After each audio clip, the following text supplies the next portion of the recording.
On the surface, my life was on track.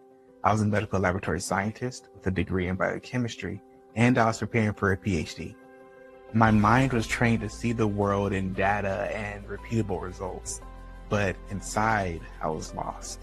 I was lost amidst the sea of depression and this overwhelming feeling that there had to be something more. Have you ever had an experience you couldn't quite explain? A moment where you felt so deeply connected to everything around you. For years, both as a scientist and as a seeker, I asked pretty much anybody who would listen these questions. You see, my journey to find this more didn't begin in the lab, but in the space of quiet meditation. As I started to heal, I was faced with a profound choice, a voice that asked, do you want to help the world by studying the brain, or by showing people how you healed your mind? I chose the latter, and I decided to call my dad, whom I often refer to as my first spiritual teacher. Years ago, he hosted these gatherings in our home for people to explore science and spirituality, and he called them Onion Soup. When I decided to create a space for these conversations, I asked my dad if I could carry on the name. He gave me his blessing, and the podcast was born. Onion Soup. The name itself is our philosophy. Life, consciousness, and the universe are all like an onion. As we peel back one layer, we find another. And just like a hearty bowl of soup, these deep conversations are meant to be comforting, nourishing, and soothing to the soul. Onion Soup is more than just a podcast. It's a space for those who are curious and those who are seekers. A place to be inspired to expand your own awareness and to soothe the soul by resonating with what your spirit already knows is true. Today, that space is growing. It's so much bigger than what I could have ever imagined. But to write this next chapter, I need your help. I'm inviting you to become a true partner in our mission. With your support through this Patreon, we can achieve 3 critical goals together. First, sustainability. To provide the resources to make Onion Soup a fully sustainable long-term project. Second, elevation. To reinvest, improving our sound and video quality. And to travel the world conducting powerful on-site interviews with our guests face-to-face. And third, expansion. To build the professional assets needed to bring our conversations to a major network, sharing this work with millions. If this message resonates with you, please look at our tiers below. For as little as $5 a month, you can get ad-free episodes and join our private community. You can become a supporter, an insider, a co-creator, or even a partner in this vision. Whatever you choose, thank you for being here and for being a part of the Onion Soup journey. Now, let's peel back these layers together.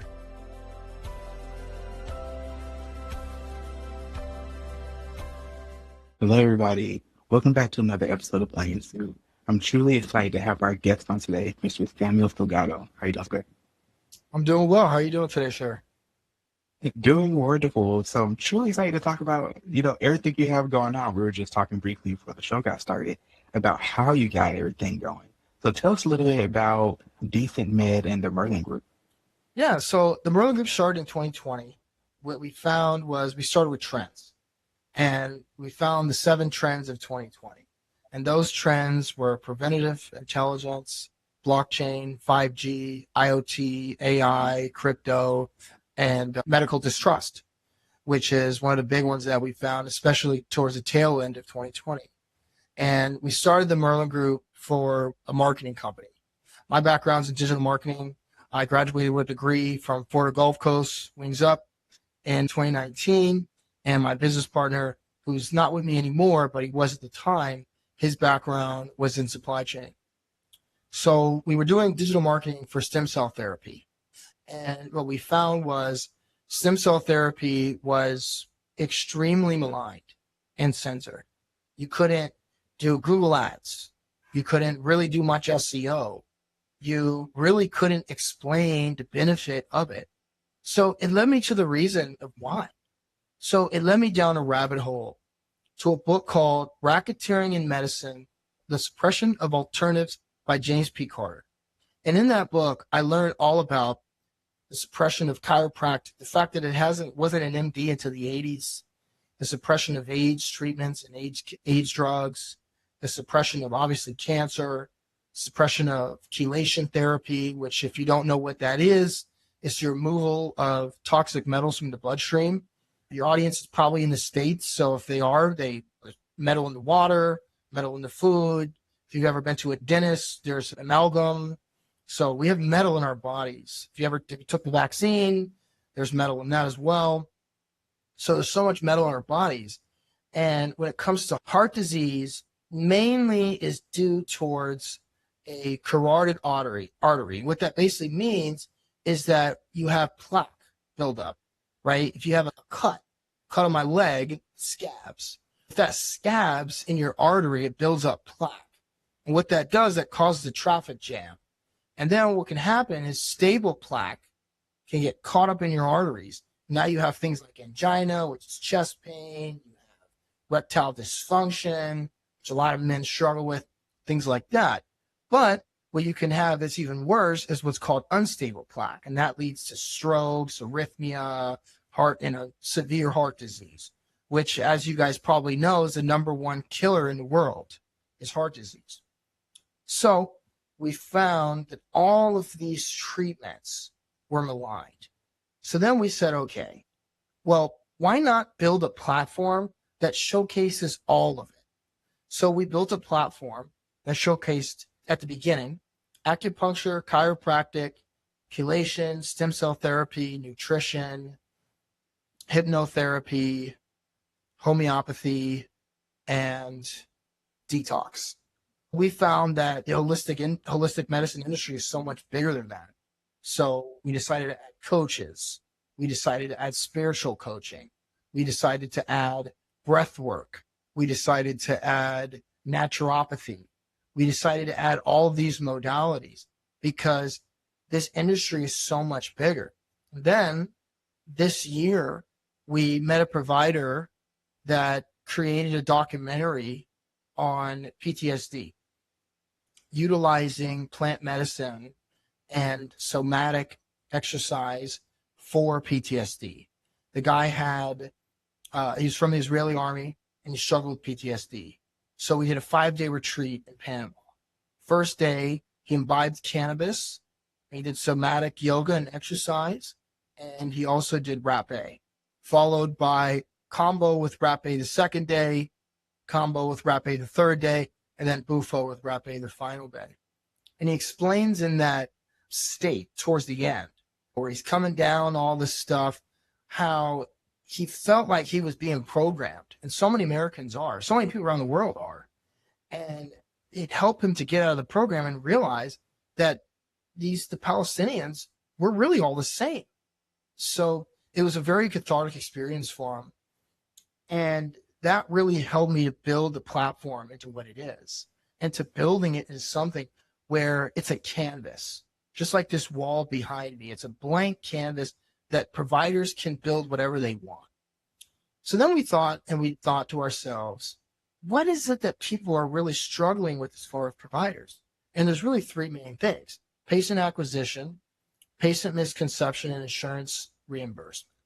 So the first one, with my background being in marketing, 7+ years of experience in marketing, we decided to build unique digital marketing experiences and digital marketing campaigns for all types of providers on our platform, as well as custom pages, and everything based on conversion. So there's 5 major steps of conversion that we base all of our custom pages on. The first one is an interview. So when people are searching for something, they want to learn more about the topic. If you want to learn more about holistic health, maybe you come to Onion Soup. Then after you find out what holistic health is, then you go and you search for providers.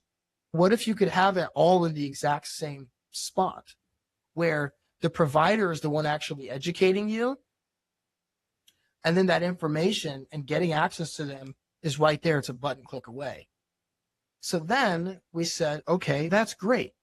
But what about the fact of the effectiveness of these treatments? So with my background being in technology, I decided to utilize a platform called Noster, where with Noster, I can post provider studies and provider information. Currently, we have 4 cancer documentaries, as well as a naturopath study, a hypnotherapy study, and a nutritionist study currently on the platform. So that, but at the same time that's on the platform, if God forbid anything ever happened, all that information via Noster and via my website goes directly into the Noster platform, and it's censorship resistant, or as close to censorship resistant as you can get, because we control the keys. We did that because we can validate the effectiveness of these treatments, but at the same time, not only do we validate that these treatments work, but you can see for yourself that they work. One of the biggest issues with providers, where they have 10,000 followers, they have a clinic that's completely booked up, they're on a waiting list for 3 months, or they're just getting started. Maybe they've only been in the industry for a couple months, or they just started their practice. Either way, the issue that they face is that big pharma, PubMed, and these journals, they don't want to pick up their work. And if they do pick up their work, nobody wants to fund their work. And in order to fund their work, that's how you can have trials and really get access to treatments. So we decided to say, let's just give everybody the info. Information is power. And the final element of the project I'm the most proud of is I've currently been traveling the world. Been in Mexico, Canada, Argentina, Paraguay, Suriname, Barbados, and of course in the United States as well, in the last year, highlighting plants of medicinal value. Right now we have over 150 plants on our apothecary, and via our apothecary, our goal is to create an insurance system in which, let's just make the numbers simple. Let's say acupuncture costs $100 a treat. Providers get 1 or 5% depending on what tier they join. So let's say they join for the 1% tier. Provider joins each plant. Now 1% of that sale is $1 off. So as the treatment, or as the apothecary gets bigger and bigger, now that's 1 free treatment for someone. And eventually, we like our apothecary to get so large that providers can just focus on healing, and our apothecary can be the signal bearer, or the thing that really carries everything through. So that's a little bit about the platform from 2020 to now. Wow. So, Sam, let me ask you this. What would you say to somebody who they're just getting started in naturopathy? They don't know much about holistic sciences and holistic health, and they don't know where to even begin on your site. And I went through your site, I thought it was beautiful, but they don't know where to look. What if they get intimidated by all different options? Where would you point someone? So I would say start with your ailment. If you have anxiety, so start with anxiety. That way, okay, chiropractic, that's not going to probably help me with anxiety. Nutrition, that's probably not going to help me with anxiety. But applied kinesiology, the merlingroupworld.com/AK, she works with anxiety. She utilizes unique treatments to help with anxiety. Or if you are looking for coaching, right? You're burnt out, right? Acupuncture helps with burnout. So you want to start with the ailment, because if you don't start with the ailment, like you said, you can get confused, because the platform is very unique. It's a mixture of B2B and B2C. So you go as a B2C, as a patient, and you go on the platform and you get overwhelmed because there's so many different kinds of providers, there's information, there's videos. But if you start with your ailment, now it becomes a lot simpler. Now, okay, applied kinesiology, that can help me with anxiety. Acupuncture, that can possibly help me with anxiety. Transformational empowerment coaching, that can help me with anxiety. Herbal medicine, maybe there's some herbs that can help me with anxiety. Or maybe you are overweight. If you're overweight, then nutrition's the way to go. Or maybe you have a degenerative disease, or your son or your daughter has autism. Well, you look at something like applied kinesiology or clinical kinesiology. So you really want to start with your ailment, and then it expands. What about if you've heard all these things about naturopathic therapies and medicine not being as effective? I mean, you mentioned how there's not a lot of trials and research out there, and you also mentioned the racketeering of medicine. So what's going on where the people, our society, just don't have access to the information or the science backing homeopathic therapy. Open your mind and expand your consciousness. Welcome to Chakra Wonders, where style meets soul. Designed to uplift your energy and inspire your path to higher awareness. Every piece is a reflection of the cosmos and the power within you. Explore our collection and discover what resonates with your soul. Visit chakrawonders.com and step into conscious living. Chakra Wonders, conscious style for a conscious world. Great question, especially when it comes to naturopathic medicine. And I'd love to go over our study that we did with Kristen Barnes, but I want to answer that second part of your question first. I asked our first provider on the platform that same question you asked me, but about cancer, because she's an Ayurvedist that works in a cancer clinic. And I asked her, I said, why is there no cure to cancer? And she said, because they don't want it to be. And then I asked a marketing girl on our team, and she works on YouTube and optimizing YouTube thumbnails. And she said, one thing I found really interesting is that there's no video that has 1 million views about holistic health. So it really is an active censorship. And when it comes to naturopathic medicine, the first thing to start with is not necessarily the ailment. It's realizing the mind, body, spirit of it all. It's realizing the holistic nature. It's also realizing, and I'll get to the case study now. If you want to follow along, it's at themerlingroupworld.com/naturopathy. So Kristen Barnes had a female that was in her late 30s to early 40s.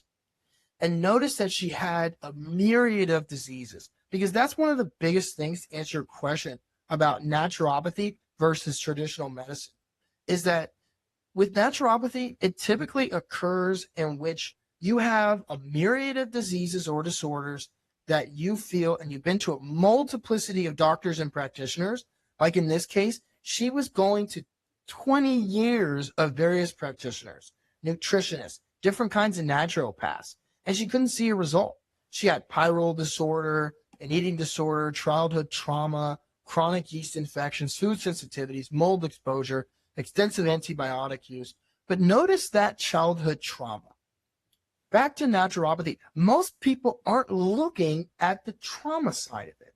They're not looking at what could be the reason why you have all these disorders. So by the time she came to see Dr. Barnes, the patient had spent about 2 decades searching for relief. She had some well-intended treatments, but they'd all made her worse. She often dismissed it as if no one was looking deeper or considering her full story.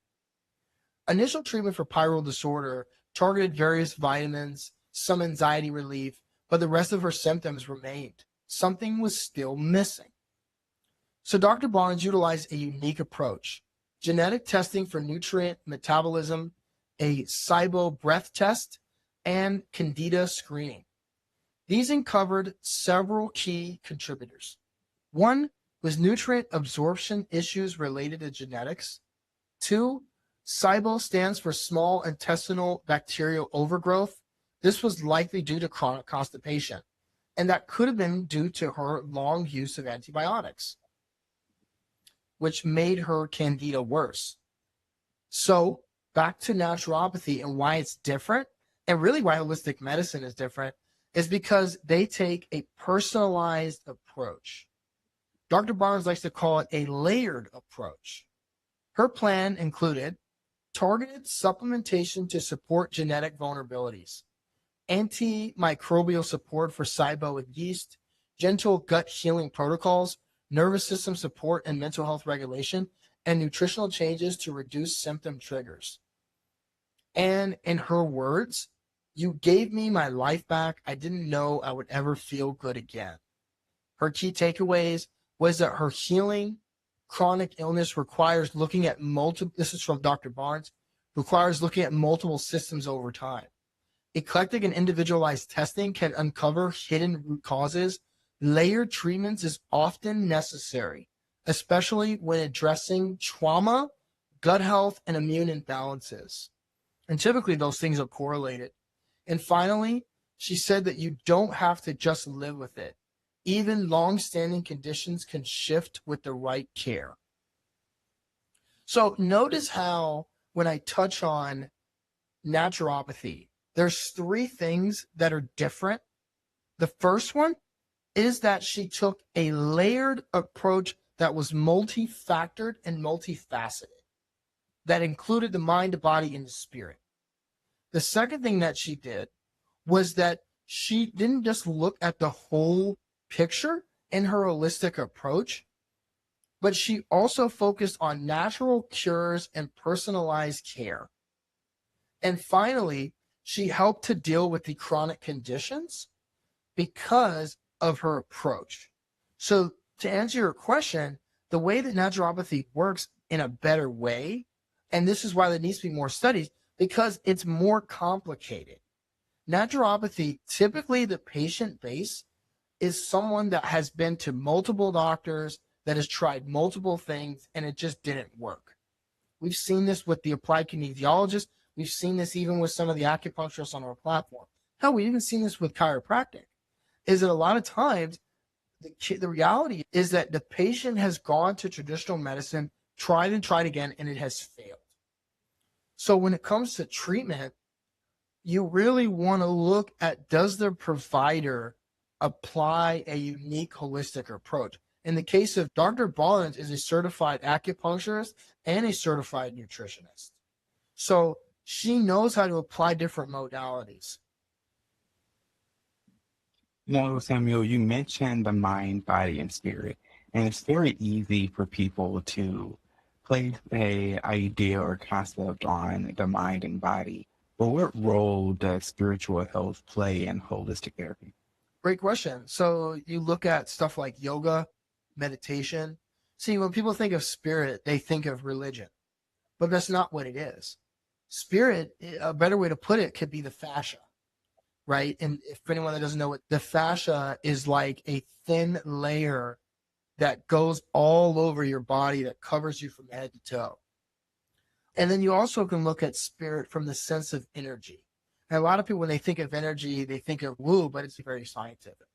Great example of this is with food.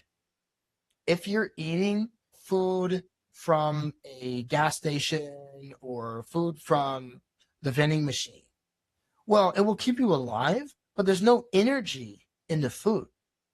But if you're eating plants, if you're eating vegetables, if you're eating foods and supplements that are from the ground, then that spirit, that energy is going to come in you and it's going to help your body to heal itself, because the body has an immense regenerative potential to heal itself.